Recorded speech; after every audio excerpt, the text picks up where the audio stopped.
Tayo po ba ay handa na sa pakikinig sa salita ng Diyos ngayong umaga ito? Amen. Atin pong ihanda yung ating mga puso, isipan, at tayo po mag-focus mandali.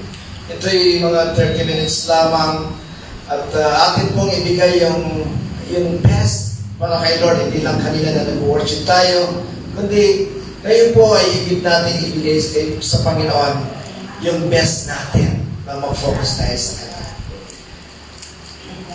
Good morning po sa bawat isa. Good morning din sa ating mga taga-susubaybay sa ating social media. At happy Resurrection Sunday to everyone. Morning! Morning! Forget that. Wait lang kayo. Forget not. May mga tao na hindi nakakalimot, na marunong tumanaw ng, should I say, utang na loob.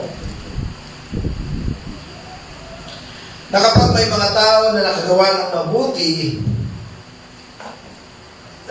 ng mabuting bagay sa kanilang buhay, ito ay lagi nilang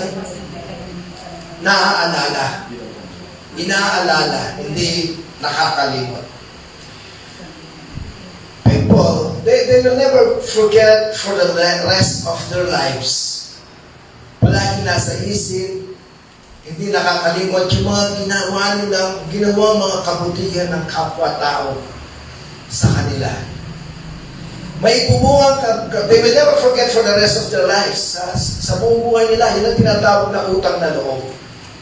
May bubungang kabutihan ito dahil pinag-iingatan nila na huwag makagawa ng ikasasama ng loob ng mga pinagkakautangan nila ng loob. Ganun po yun. Sila naman tayo naman na sa atin ay may utang na loob. Kumari, huwag naman natin abusuhin. Na kung sila ay may utang na loob, kuminsan, naaabuso po yun. It will come to a point na kuminsan aalipin na natin sila habang buhay. Huwag po, hindi po ganun yun. Kailangan natin iwaksi sa isipan yun para magkaroon po sila ng kalayaan sa pagkakautang ng loob na tinatawag nila sa atin. Lumaya sila, palayain natin. Huwag natin i-keep sa ating puso na, hoy, may nagawa akong mabuti sa taong yan. Kundi sa akin, baka wala na yung taong yan. Huwag po. Sa atin na nagkaroon sila ng utang na loob na tinatawag, sandali lang po yun. Sandali lang. Palayain sila agad-agad. At hindi rin po, lalo na hindi rin applicable sa mga politiko ang utang na loob system.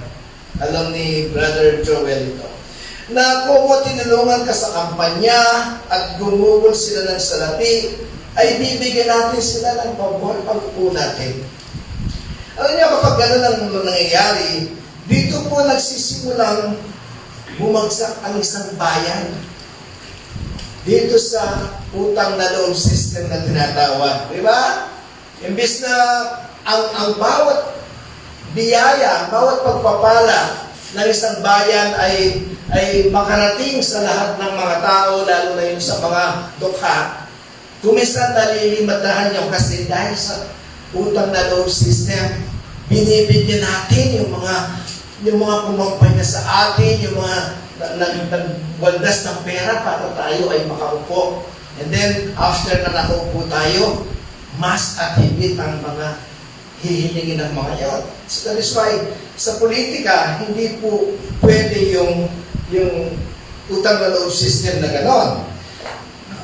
President Manuel Quezon once said, and I quote, "My loyalty to my friends ends where my loyalty to my country begins." Ang ibig sabihin yan. Ibig sabihin, mga kaibigan ko yan. Sabi ni Manuel Quezon, yes, tinuturing ko kayo mga kaibigan. Habang buhay, kaibigan kayo. Pero, yung loyalty ko sa inyo, mapuputol yun when my loyalty to my country begins. That is the heart of a true politician. That is the heart of a true servant of one country. Yung walang kaibigan system. Kapag ikaw ay naglilingkod, paglilingkod sa buong bayan, hindi sa mga kaibigan lamang. Tama po ba o tama? Tama si Manuel L. Quezon dito. Sana lahat ng ating mahalal na mga government officials, sana matandaan nila itong sinabi ni Manuel L. Quezon. Kung sa aspetong pang-spiritual naman ang ating pag-uusapan, of course, yun ay introduction lamang. Of course, in every message, it ends in spiritual, sa ating spirituality. Kung sa aspetong spiritual naman ang ating pag-uusapan, hindi po kailanman sinabi ng Panginoong Diyos na tumanaw tayo ng loob sa Kanya sa lahat ng ginawa niya. Wala po sa Biblia yan. Because the Bible says in Psalms 103:2-3, it says, "Praise the Lord, my soul, and forget not all His benefits, who forgives all your sins and heals all your diseases." Huwag daw natin kalimutan ang lahat ng Kanyang biyaya. Yun ang sinabi, pero huwag tayong hindi sinabing uutang tayo ng loob sa Diyos. Forget not all His benefits. Huwag kalilimutan ang ito. Ibig sabihin dito, when the Lord says, huwag natin kalimutan yung lahat ng ating mga nakakamtang mga pagpapala, He is only saying here na forget not. Huwag mong kalimutan. Huwag mong kalimutan. Huwag kalilimutan na siyang nagpatawad ng lahat mong kasamaan. Huwag mong kalimutan yun. The Lord wants you to always remember that He is the Lord who gave you He provides you all the needs in your life. And He says, do not forget. Do not forget na ako ang nagpatawad sa iyong mga iniquities, sa iyong mga kapalpakan sa buhay, sa iyong kasamaan. Ako ang nagpatawad. Do not forget. Do not forget. Do not forget din ako nagpagaling lahat mong karamdaman. I, the Lord your God, healed you in all your diseases. Oo, nandiyan yung mga doktor, mga gamot, hospital. Pero kung wala ang Diyos, wala pong magagawa ang mga gamot, mga doktor at hospital. Galing lahat sa Diyos ang pagpapala ng pagpapagaling. Tama po ba o tama? That is why, mamaya, malalaman natin kung bakit ayaw ni Lord na makalimutan natin ang lahat ng pinagkaloob niya ito. Hindi katulad ng sa tao na huwag mong kalimutan kasi utang na loob mo sa akin. Hindi. Kapag sinabi ni Lord na do not forget all of this, hindi yun ang ibig niyang sabihin. Alam niyo kung bakit? Para sa sandaling mangailangan ka na naman, sa sandaling iniisip mo na napakarami mo ng kasalanan na nagagawa na naman, para sa sandaling magkasakit ka na naman, maaalala mong may isang Diyos na bukas palad na tumulong sa iyo in times of your troubles. Para hindi ka manlupaybay. So, sa atin pa rin, para hindi ka malungkot, hindi ka mawala ng pag-asa, the Lord said here, do not forget. Hindi para magkautang tayo ng loob sa kanya galing tao, hindi. Do not forget kasi ayaw kanyang manamlay muli. Ayaw kanyang mawala ng pag-asa muli dahil nagkasakit ka ng maluha. Ayaw kanyang mawala ng pag-asa muli dahil nawalan ka ng trabaho. Ayaw kanyang mawala ng ganang mabuhay dahil nagkasala ka na naman. The Lord said here, do not forget. I am the Lord who did this in the past and I will do it again for you. Do not forget. Huwag malungkot, huwag malumbay. huwag magluksa. Ano man ang mangyari sa buhay mo, panatilihin mong alalahanin ang Diyos na gumawa ng lahat sa iyo, sa lahat ng mga bagay sa iyong nakaraan. So that, hindi na muling malulungkot. Kasi mayroong pag-asa. May matatanaw na pag-asa in spite of mga nararanasan mong kalungkutan, kahirapan sa buhay, kapighatian. In all of this, may pag-asa. Tatandaan mo lang yung sinabi niya sa Psalms 103, 2-3. Ito po yung sinasabi kong kaibahan ng Diyos sa atin. Dahil basta tayo ay pinagkalooban ng mga benefits, pinatawad ng ating mga kasalanan, pinagaling tayo sa ating mga sakit, ay ibig bang sabihin, katulad ng tao ay nagkaroon tayo ng utang na loob sa Diyos at kailangan ba natin siyang bayaran? Ito ang sagot niya.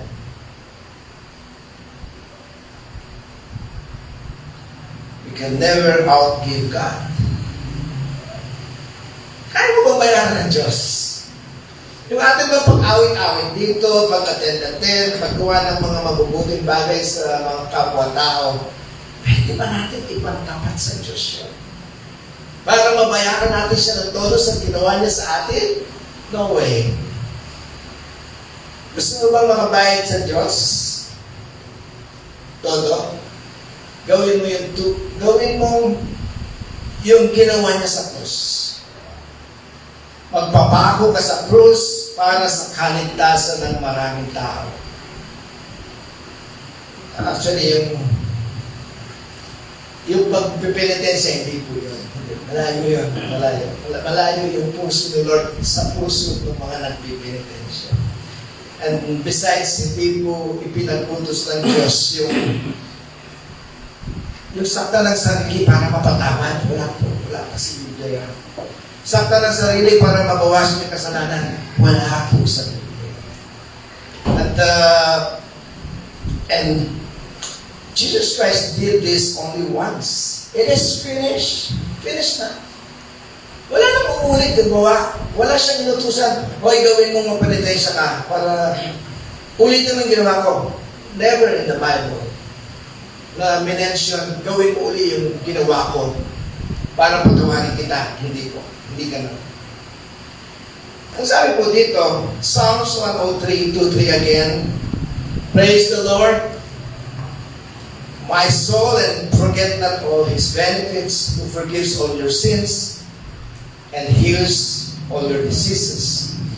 Forget not all His benefits. In-explain ko na po kanina. Para sa atin. Hindi para tumanaw ng utang na loob. One good example is, kapag mayroon bang isang empleyado sa isang company, yung talagang legit na company na todo-todo yung mga benefits. Kapag mayroon isang nagkakasakit at hindi niya alam yung mga benepisyo na bibigay sa kanyang company, kahit matagal na siya, meron mga taong ganyan nakakalimutan nila yung mga benepisyo. Nagkasakit siya ng malubha, nagpa-confine. Without knowing, merong ibibigay yung kumpanya doon sa pagkaka-confine mo Meron siyang share. Actually, pwede kang mag-file ng sick leave. Pwede kang nakaratay sa balik ng karamdaman at the same time nagsusweldo. Yan ang ibig sabihin dito. Kapag hindi mo alam yung mga benefits mo, hindi mo tinandaan yung mga benepisyo na binibigay ng kumpanya, ikaw ang lugi. Tuwa-tuwa yung kumpanya, hindi mo ginamit Hindi mo sinabi sa akin nagkasakit kayo. Meron kang share. Yung kumpanya, meron kang share kapag nagkakasakit ka. And the same is true in our relationship with God. Kapag hindi na, kaya nga sinabi niya, forget not. Forget not. Huwag mong kalimutan ng kaya kong ibigay sa iyo. Ang dami mong mga resources na pinupuntahan kapag may problema ka. Hindi ka magkandara pa sa pag-i-scroll ng mga friends, sino ba dito yung tutulong sa akin. Andiyan siya nakatanaw sa iyo. Higit at marami at mas ang kaya niya ibigay kaysa doon sa mga ini-scroll mo sa Facebook kung sino yung pwedeng tumulong sa iyo. God is just a prayer away. Yung sa Facebook, hindi ka man nakakasigurado. Tinext mo siya, musta? Ay, hindi ko sasagot ito. Mahaba itong musta na ito. May ibig sabihin itong musta na ito. Hihiram ng pera ito. Di ba? Delikado yung kumusta. Kapag tayo po tayo ay kumusta sa ating mga kaibigan. So dito, nawala bigla yung mga. Ang sabi po dito, so next verse, ang sabi, so Jeremiah 31, verse 34b, and they will all know me, sabi ni Lord, from the least of them to the greatest. Declares the Lord. And dinagdag niya dito, for I will forgive their wickedness and remember their sins no more. Napakasarap pong ulit-ulit ang verse na ito. Sabi po dito, Jeremiah 31:34b, they will all know me, from the least of them to the greatest. Patatawarin ko sila sa kanilang kasamaan, at ang kanilang kasalanan ay hindi ko na aalahanin pa. Yun bang ang Diyos, pinatawad ka na? Matagal ka nang pinatawad by His grace through your faith. Pero hanggang ngayon, ikaw, hindi mo pa rin mapatawad ang sarili mo. So, tingin ikaw na pumapalpak sa mga bagay, ay kasi nagkasala ako eh. Hindi, burahin mo na yun kasi pinula na ni God. From the time na humingi ka ng tawad sa Kanya, sinuko mo yung buhay mo sa Kanya, tinanggap mo siya bilang Lord and Savior, binura na, in-erase na. Sabi nga dito, hindi ko na aalahanin pa. Ibig sabihin, hindi niya i-recall yung past mo. Kasi importante kay Lord kung ano ka ngayon. Kung ano yung puso mo ngayon, kung ano yung idinidikta ng puso mo ngayon, kung sino yung first priority mo ngayon, yun ang importante kay Lord. Never mind the past. Kaya nga ba, siya ay parating nananawagan, come to me, in Matthew 11:28, he said, come to me, all of you who are heavily burdened. Lahat ng nabibigat ang loob, lumapit kayo sa akin at bibigyan ko kayo ng kapahingahan. Saan kapahingahan? Kapahingahan sa inyong kaluluwa. Sabi niya, rest, I will give you rest for your souls. Napilit mo namang ibinabalik yung dati. Ang dami kong ginawa, Lord eh. Binura ko na nga eh. Hindi ko na nga inaalala yan eh. Pinatawad na nga kita eh. Tapos ikaw, ayaw mong kalimutan. Kung ang title natin, forget not. Pero ito, gusto ni Lord na kalimutan mo na. Magpalagyan na kinukino. Relax. Live free. Diba? Mag-umpisa ka muli sa Panginoon. Oo, tayong lahat. Marami tayong ginawang kapalpakan sa buhay. But the Lord is the Lord of many chances. Magbibigay. Ang sabi nga ni Brother Rick kagabi, kung kami nagsisharing, the Lord gave me another chance. Sabi niya. Habang tumutuloy yung luha nilang mag-asawa, yun ang kanyang nabanggit. The Lord gave me another chance. The Lord is not only a Lord of second chances, but He is a Lord of many chances. Huwag mong tawaran yung kabutihan ng Diyos sa buhay mo. Huwag mong bigyan ng limit. Kung meron tayong unlimited grace, siya mayroong unlimited grace, unlimited mercy. Hindi natin alam yun kasi hindi natin kilala ang Diyos. Pero kapag nakilala mo ang Diyos, marami ka nang makakalimutan sa iyong nakaraan. Ako po, when I was, hindi katulad ito na malalim na sa Diyos, parati kong pinamumuhihan po ang sarili ko, I hate myself in doing that.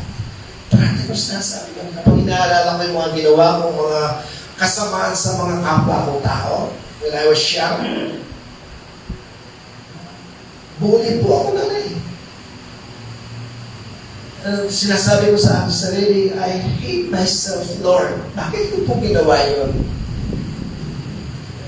Sabi ni Lord, malay ko sa iyo, huwag makalimutan ko na yun.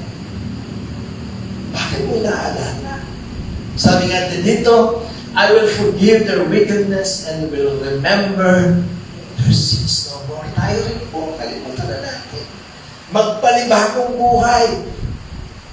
Sabi nga ni Lord, draw yourself to me and I will draw myself to you. Basta lumapit lang tayo, magpatuloy.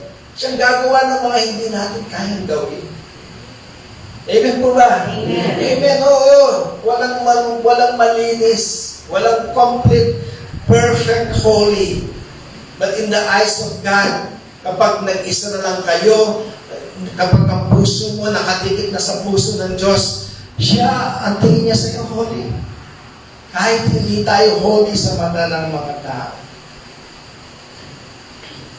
Instead of dwelling on your past, forget not God's love and mercy. Forget not His forgiveness. Forget not that when God forgives, ano yung susunod? He forgets. Sabihin mo sa iyong katabi, forget not that, di ba? Forget not when God forgives, God forgives. He forgets. He forgets. Amen! Amen. Kaya dapat lumimot din tayo. Kung ang title natin, forget not, pero, yun nga, ito ang huwag natin kalimutan that when God forgives, God forgets. Huwag mo na alalahanin. Mag-move on ka na. Magpanibagong buhay ka na sa Diyos. Welcome na welcome ka. Amen. Amen. Palapakan natin ang Panginoon. Okay. Bakit may Resurrection Sunday? Easter Sunday sa iba o sa iba ay tinatawag na Pasko ng Pagkabuhay Muli na ipinagdiriwang po ngayong araw na ito. What is the main reason why we celebrate Resurrection Sunday? Ito po, we will read 1 Corinto 15, talata 1 hanggang 8. Sandali lang po ito. Isa-isay natin. Ito yung sagot, why do we celebrate resurrection? Ngayon mga kapatid, ipinapaalala ko sa inyo na sa inyo ang magandang balita na ipinag-aaral ko sa inyo, na inyo nang tinanggap, na siya naman ninyong pinanindigan. Ito daw yung pinapaalala niya. See, nandun pa rin yung title natin, hindi umalis doon. Do not forget. Para hindi natin makalimutan ang sabi ni Pablo, ngayon ako'y mangungusap sa inyo ng magandang balita na ipapangarap ko sa inyo na inyo naman tinanggap, na siya naman inyong pinanindigan. So, nagpapaalala si Pablo. Sabi sa verse 2, nasa pamamagitan nitong pagpapaalala niya, nitong gospel, kayo ay ligtas. Huwag niyong kalimutan na dahil sa gospel, kayo ay ligtas. Because of the grace and great mercy of God, you are saved. Do not forget.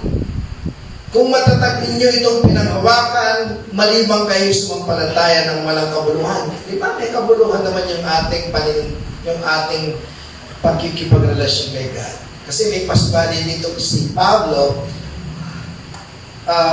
kung matatag naman kayo na itong pinanghahawakan, itong gospel, malimang kayo sumampalataya ng walang kabuluhan, sa pamamagitan nito, kayo ligtas.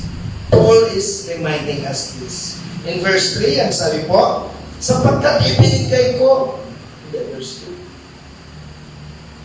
verse 3, sapagkat ibinigay ko sa inyo, una sa lahat ang akin ding tinanggap.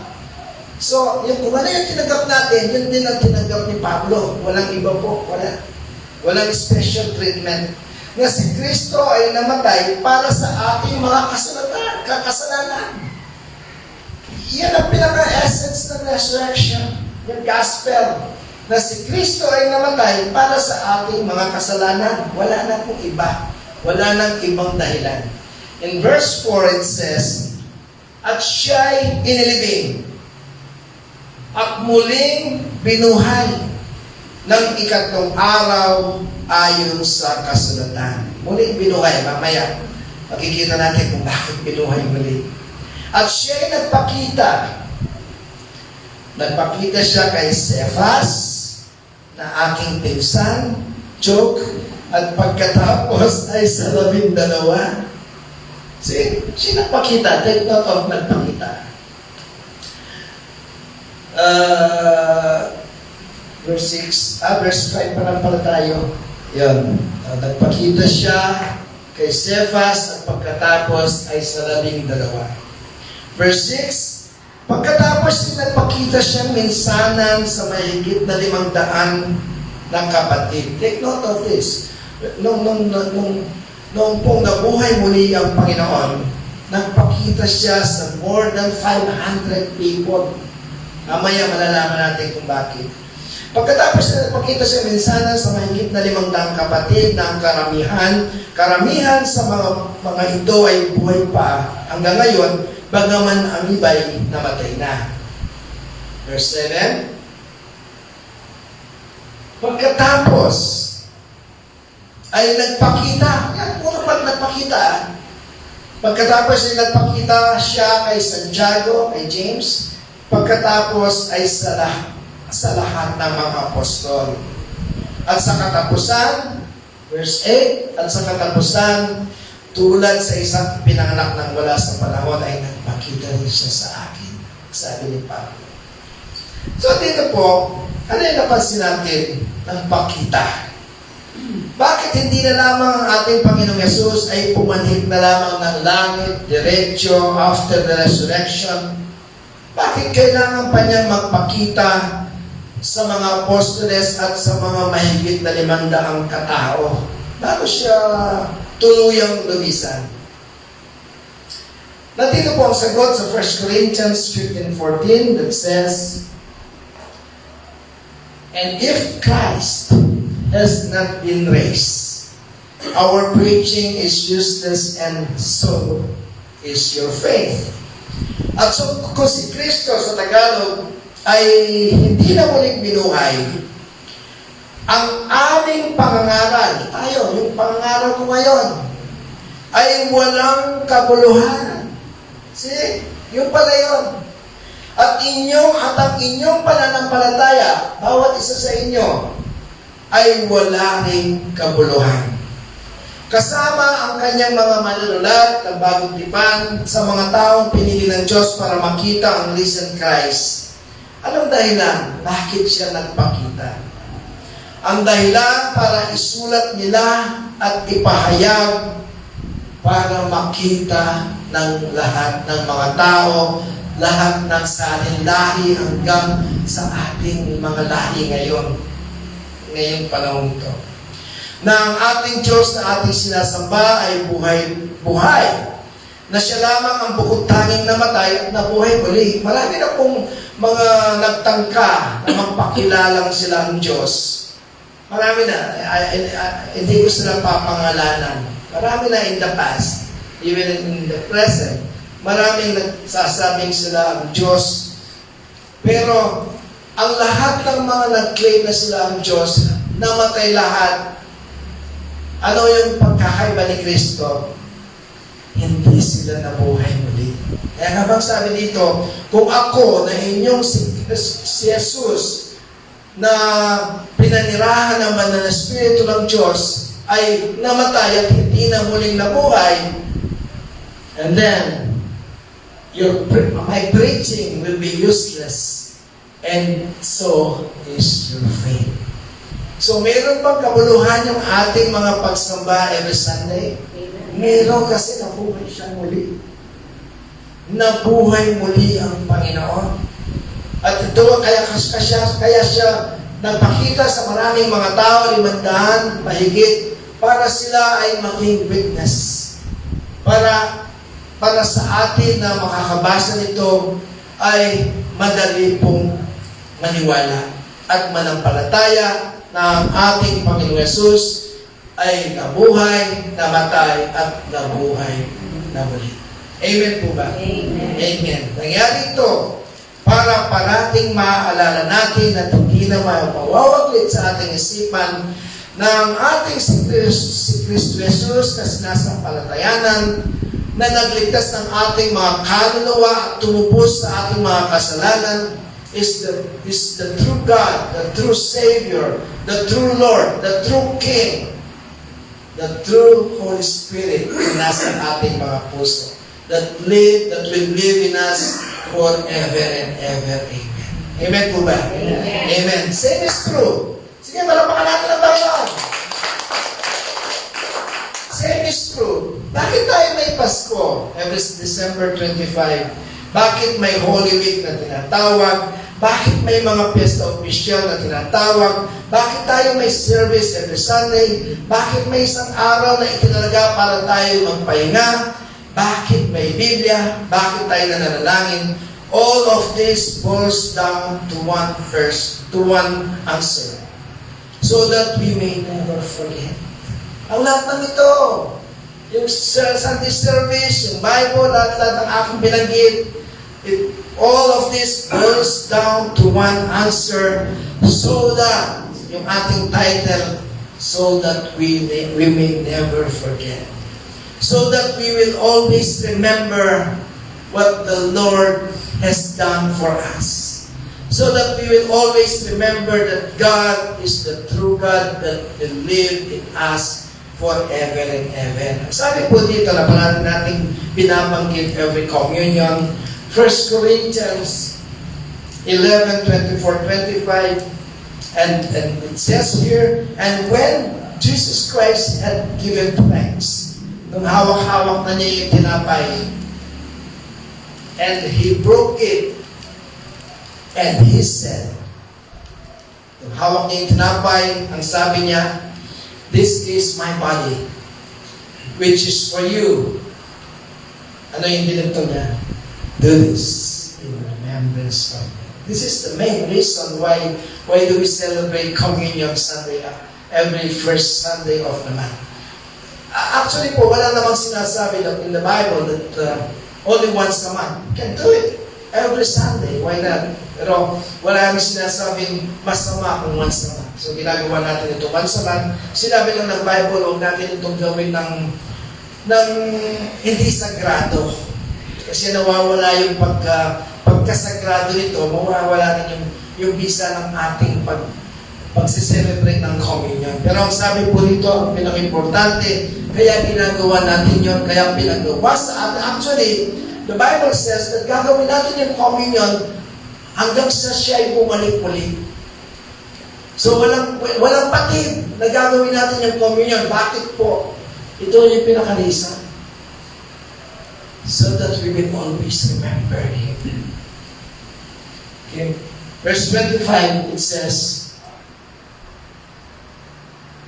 in the same way, after the supper, He took the cup, yung kopa po, lalagyan ng juice, lalagyan ng red wine. That symbolizes the blood, the precious blood of Christ. After the supper, He took the cup, saying, this cup is the new covenant in my blood. Ano sabi dito? Do this whenever you drink it in remembrance of me. Napakahalaga sa Diyos yung maalala natin ito. Yung ating pagka-communion, yung ating pagsubo ng tinapay na sumisimbolo ng kanyang katawan, pag-inom ng red wine, ng juice na sumisimbolo ng kanyang banal na dugo. Napaka-importante kay Lord na parati natin itong maaalala. You know why? Ano sabi niya rito? This cup is the new covenant in my blood. Noon po, wala pa yung new covenant. Alam na natin ito. Ang sabi sa Hebrews 8:7, for if that first covenant, the Moses laws, the law of Moses, for if that first covenant had been faultless, then should no place have been sought for the second. Hindi po nagtagumpay ang lumang tipan. Hindi nagtagumpay yung Old Covenant na tinatawag, yung Old Testament, dahil napaka-imposible pong makasunod ang tao dito. It was a covenant between God and man kasi. God is perfect. Of course, matutugunan niya yung covenant, but not man. At hindi nakatupos ng mga kasalanan ng dugo, mga hayop na binabanggit doon sa Old Covenant. Kaya bang sabi ng Hebrews, na hindi natin alam kung sino yung author, kung hindi mo alpa yung first covenant, kung nakagawa ito ng pagliligtas sa atin, sana wala nang yung covenant. Wala na sana ng Jesus.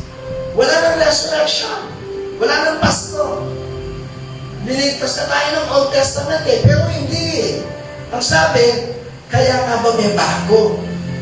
Kasi hindi nakagawa ng perfectong gawain yung old para sa ikaligtas natin. Ngunit ang Diyos, dahil sa kanyang labis na pag-ibig sa atin, gumawa ulit siya ng panibagong tipan na hindi na mapapaliwala.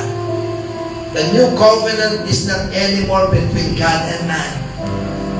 The new covenant of God in Christ Jesus, it is a covenant between Jesus and His precious blood. Manana tayo. Diyan lang tayo. Inilaan ng Diyos para pupuno at para sa ganap na katubusan ng ating mga pagkukulang sa ating Diyos Ama, na hindi nagawa ng Old Covenant dahil nag-fail ang tao. Sabi dito ni Kristo, in the same way after supper, He took the cup saying, this cup is the new covenant in my blood. So napakalalim po ng kahulugan nung yung tinutungga natin every Sunday. Sorry for the word, tinutungga. Napaka-importante. Sabi yan, this cup is the new covenant in my blood. Do this. Gawin daw natin ito. Whenever you drink it, you remember me. You remember me. What must be remembered? What must be remembered of Him? Ano yung sinasabi niya, when you do this in remembrance of me. Ano yung naaalala natin gawin? Ginawa niya. Ano yung naaalala natin sa Diyos? Yes, we will always remember His love, His great love. We will always remember His great sacrifice on the cross, na dapat sana tayong nandoon. Inakunan niya para sa atin. We will always remember His death, His blood, His most precious blood. We will always remember His great mercy. Kundi sa kanyang kahabagan, we are doomed to hell. Mahabagan lang talaga siya. Punong-puno ng biyaya. It says, my last verse, hindi ko na sinulat dito, but it says in Romans 5:8, but God demonstrates His own love for us. Kailan daw ipinakita ng Diyos yung kanyang pag-ibig? Noong mabuting tao na tayo. While we were still sinners, Christ died for us.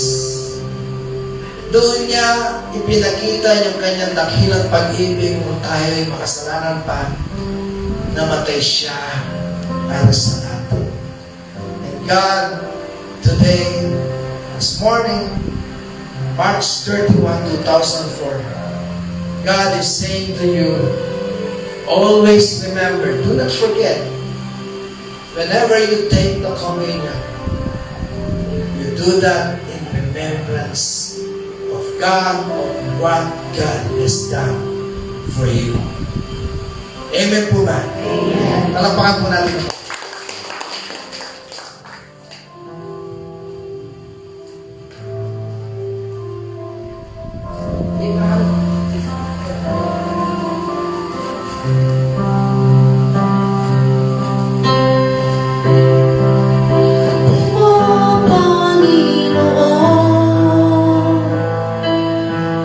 Sa lahat ng oras, sa bawat araw, ika'y laging dapat kong magmahal.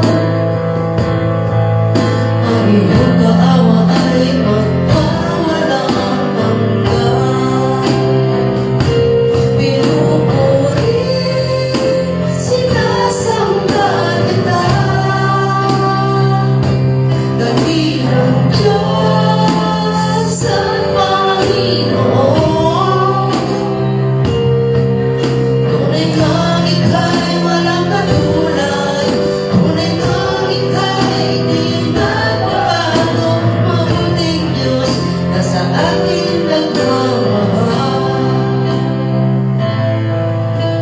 Mabuting Diyos na sa akin nagmamahal.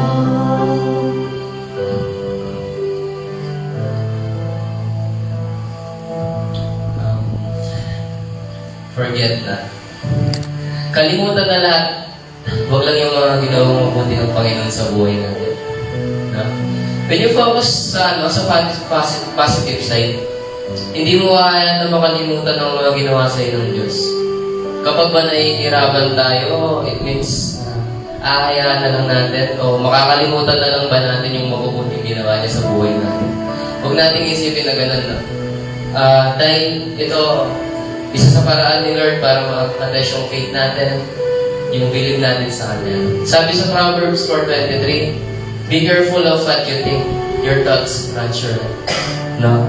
Bago tayo gumawa ng kahit anong paman, bago tayo magsalita, isipin muna natin, dahil hindi natin alam ang magiging resulta kapag hindi tayo nag-isip.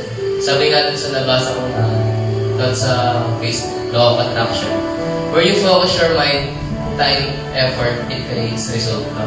Nakabase sa ating isipan kung ano ang magiging resulta ng buhay natin. Hindi nakabase sa ibang tao.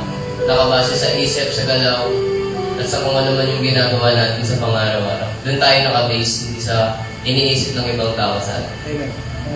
Ang sabi sa Proverbs 3:1-2, my son, do not forget my teaching, but keep my commands in your heart, for they prolong your life many years and bring you peace and prosperity. Alalahanin natin yung mga salita ng Diyos dahil ito ang nararapat at kailangan may sa buhay natin ito. Hindi lang basta-basta porket ba narinig natin na gano'n. Yun na yan. Dadan lang sa tenga natin sa kabila lalabas na. Hindi po gano'n. Sa buhay natin yung mga salita ng Diyos dahil ito yung mapagpapahaba sa buhay natin. No? At yun nga, sundin natin yung mga kautusan na ay sinabi niya sa Ten Commandments, no? At isa puso natin, isipin dahil ito ang magpapahaba ng buhay natin bilang isang Kristiyano at magbibigay ng kayapang isip. Minsan kasi kaya magulo yung utak natin kasi wala sa puso yung mga ginagawa natin. Sabi sa Matthew 28:5-7, ito, kung napanood niyo na po yung Passion of the Christ, usually kami yearly po sa SCM. Pinapanood namin dati. Ngayon, medyo busy-busy po siguro, kaya hindi po na-schedule. No? Nasabi po sa verse 5, the angel said to the woman, do not be afraid, for I know that you are looking for Jesus who was born. No? Tapos ang sinabi naman po sa verse 6, He is not here, He is risen. Just as He said, come and see the place where He is. Nakaka-bless lang kasi tinupad ni Lord yung sinabi niya sa mga disciple niya na mabubuhay siyang muli after 3 days. And it's true. Nangyari po. And sabi sa verse 7, go quickly and tell His disciple that He is risen from the dead. Amen. Katulad ng mga nangyari dati, katulad ng mga sinabi ni Lord na babalik siya, katulad ng mga pinaniwalaan natin dati. mangyayari muli sa pagbabalik ng Diyos sa mundong ibabaw na ito. Kaya, habang may chance pa, habang maaga pa, humingi na tayo ng tawad at magbago sa mga buhay natin. Kung ano yung mga nakaugalian natin dati, kung ano yung mga nakasanayan natin, baguhin na natin. Kasi hindi natin alam bukas sa susunod na araw o mamaya. Yun na pala yung araw na pagbabalik niya. Paano ka na? Maiiwan ka ba dito sa mundong ibabaw? Mapaparusahan? Diba? Magbago na tayo. Hayaan na natin yung mga nangyari sa atin dati. Kalimutan na natin yan. Huwag lang yung mga mabubuting ginawa sa atin ng Panginoon. Sabi sa John 19:30, bago pa mabuhay muli si Jesus. No? Ito po yung devotion ko last Friday. Sabi dyan sa John 19:30, when Jesus had received the sour wine, he said, "It is finished," and he bowed his head and gave up his spirit. Bago isuko ni Lord yung spirito niya, bago niya tayo pinatawad, naghirap muna siya. Pinalo ng mga tinik, pinahirapan, pinagbuhat ng cross, pinagpapalo na kahit ano. Bago ipasuot sa kanya yung corona na puno ng tinik sa ulo niya, pinatawad niya na tayo. And ito nga, yung sinabi ko nga po kanina na devotion ko to last week, kung nabasa niyo po, babasahin ko ulit. Kasi tugmong-tugma ako. Ang salungat na tradisyon ng mga Pilipino.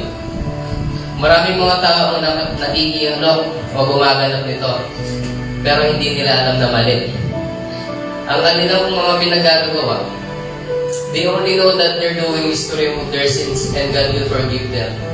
Pero salungat nito sa kaalaman nila, mas lalo lamang silang nagkakasala dahil parang binabastos lang nila ang sakripisyo ng Diyos. Tinapos na ng Diyos ang mga kasalanan natin. Sinakripisyo ang kanyang laman at dugo, binuwis at ipinako siya sa krus para tubusin ang ating mga kasalanan. At walang nakasaad sa Biblia na gayahin natin kung anong ginawa sa kanya. When God drank the sour and said, "It is finished," that is the time na natubos na ang ating mga kasalanan. Even na hindi tayo karapat-dapat, pero pinatawad pa din tayo. God knows our heart. You don't need to do the things that is already done. Sige po, tayo po tayo lahat para sa ating closing prayer.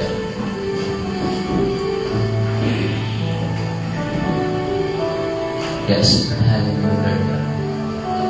Lord, maraming salamat po, Panginoon, ngayong umaga. Ngayon, Panginoon, muli, Panginoon, nakarinig na naman kami ng iyong salita, Panginoon. Salamat, Panginoon, dahil pinaalala mo sa amin, Panginoon, ng iyong pong pagsasakripisyo, Panginoon, ng iyong pong pagtutubos ng aming mga kasalanan, Panginoon. Muli, Panginoon, patawarin niyo po kami, Panginoon, sa mga pagkakasalang nagagawa namin, Panginoon, sa diyaman po ito, hindi, Panginoon. Lord, naway may sa buhay namin, Panginoon, ang mga narinig namin, Panginoon. Naway mabless po, Panginoon, ang bawat taong nakikinig, Panginoon, sa inyo pong mga salita, Panginoon. Lord, salamat, Panginoon, sa mga blessings, sa health, Panginoon, sa mga challenges, sa mga problems, Panginoon. Ito po yung dahilan kung bakit kami nagiging matibay, Panginoon. Salamat, Panginoon, sa mga taong nandito. Salamat sa mga espiritong bumabay, Panginoon. Salamat, Panginoon, dahil nadama po kayo namin, Panginoon. Lord, salamat, Panginoon, sa mga instrumento. Salamat sa mga boses, Panginoon, na naririnig namin, Panginoon. Para po sa inyong lahat iyon, Panginoon. Lord, salamat, Panginoon, sa mga taong patuloy, Panginoon, na nagsaserve sa iyo, Panginoon. Patuloy na nagbibigay papuri, Panginoon. Salamat dahil hindi po ay nagsasawa sa amin, Panginoon. Salamat dahil kayo po, Panginoon, ang nagbigay ng kalakasan, nagbigay ng kaluwalhatian, Panginoon, nagbigay ng kapayapaan, Panginoon, sa utak ng mga tao, Panginoon. Salamat, Panginoon, dahil kung wala po kayo, Panginoon, wala po kaming nakatayo dito, Panginoon, na nagpupuri sa iyo, Panginoon. Lord, salamat, Panginoon, sa inyo lamang po lahat ng papuri at pagsamba sa pangalan ni Jesus.